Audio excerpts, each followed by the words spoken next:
Baik, jadi ini video kedua mungkin lebih apa namanya lebih siap ya. Jadi mohon maaf kalau tadi agak grogi agak.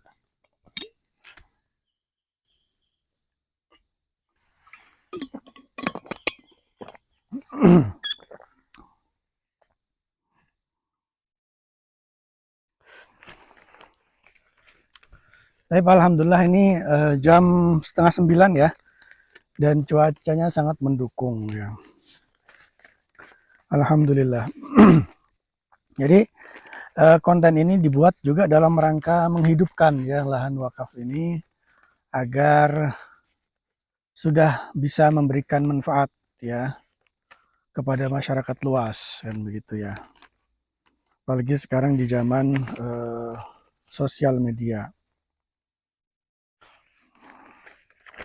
Saya pilih lagi pertanyaan mana ini?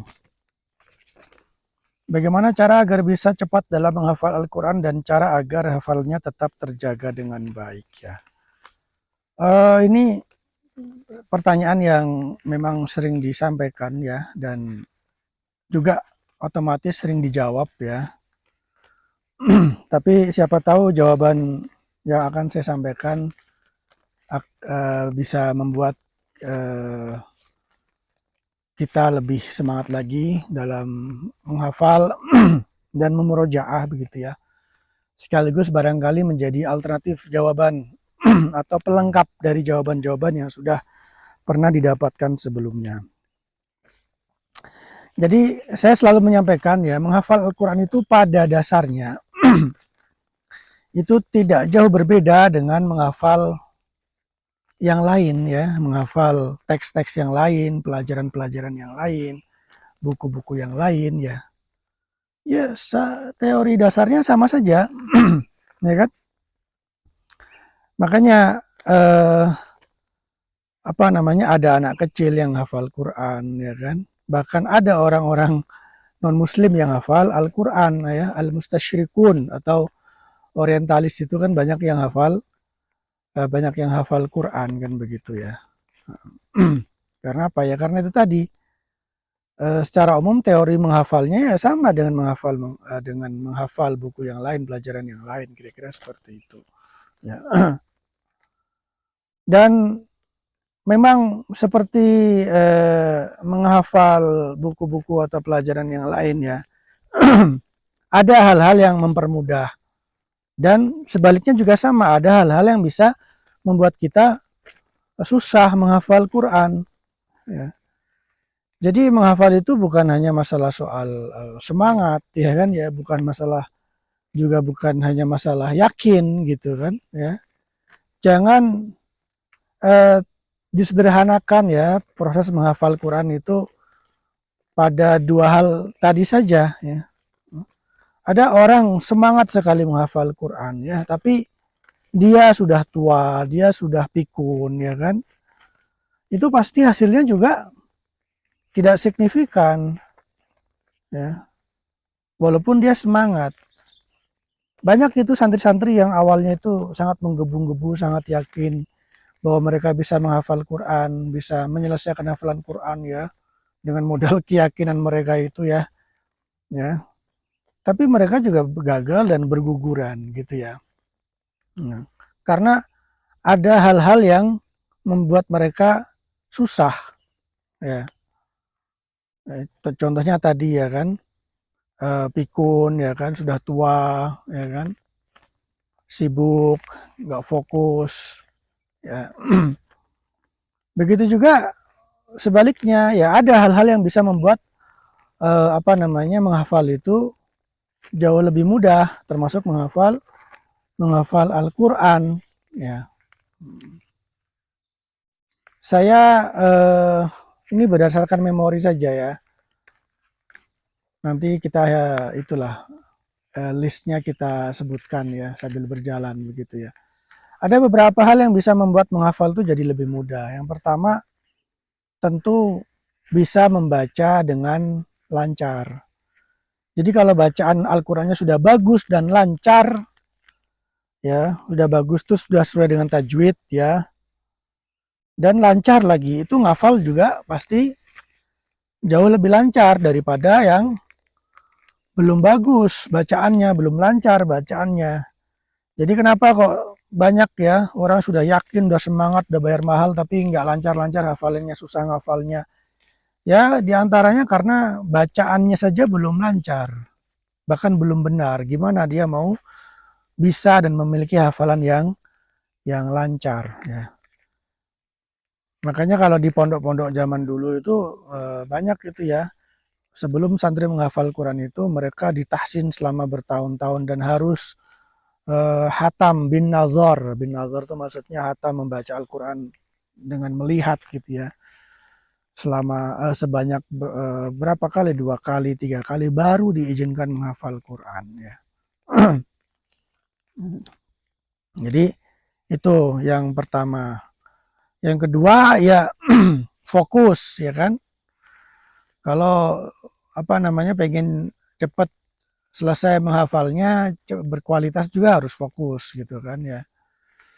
Jadi kalau jenengan-jenengan ini ya eh, semangat menghafal Quran dan sudah mengikuti program menghafal Quran ya, padahal punya kesibukan ya sehingga ngafalnya paling seminggu cuma sekali 2 kali ya. Ya saya pikir wajar dan sangat masuk akal kalau hafalan jenengan itu apa naiknya ya, bertambahnya itu tidak signifikan karena jenengan punya kesibukan di luar menghafal Al-Quran dan itu sah-sah saja dan itu wajar, jadi jangan dipaksain gitu loh ya. Ya kalau pengen cepat gimana ya fokus begitu kan. Kalau nggak bisa fokus karena sudah berkeluarga bekerja ya berarti ya semampunya saja begitu kan ya. Yang ketiga, ini yang paling penting sebenarnya yaitu punya guru.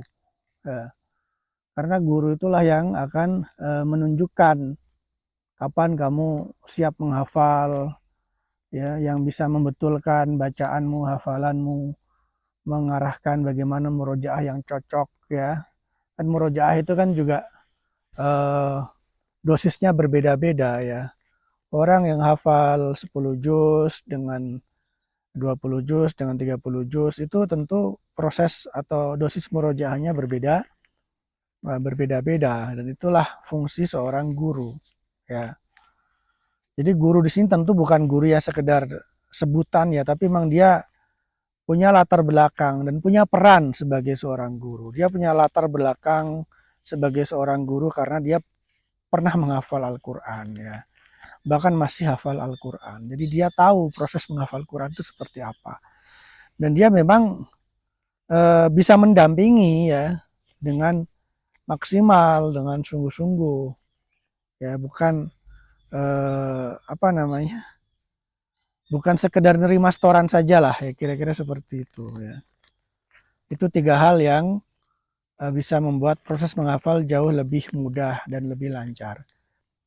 Nah, kemudian murojaah bagaimana? Murojaah itu ini berdasarkan pengalaman saya sendiri ya dalam memurojaah hafalan begitu ya. Saya menyimpulkan kalau kita pengen punya hafalan yang lancar ya, itu ada 3 tahapan yang harus kita lalui begitu ya. Yang pertama adalah murojaah secara mandiri dan dengan memegang mushaf. Ya. Mandiri dan memegang mushaf. Ya. Walaupun memegang mushaf di sini itu bukan berarti terus dipelototin gitu ya, dipelototin terus mushafnya. Ya itu nggak akan lancar gitu ya. Itu dan itu bukan murojaah, itu mah apa namanya, baca, itu tilawah, itu bukan murojaah.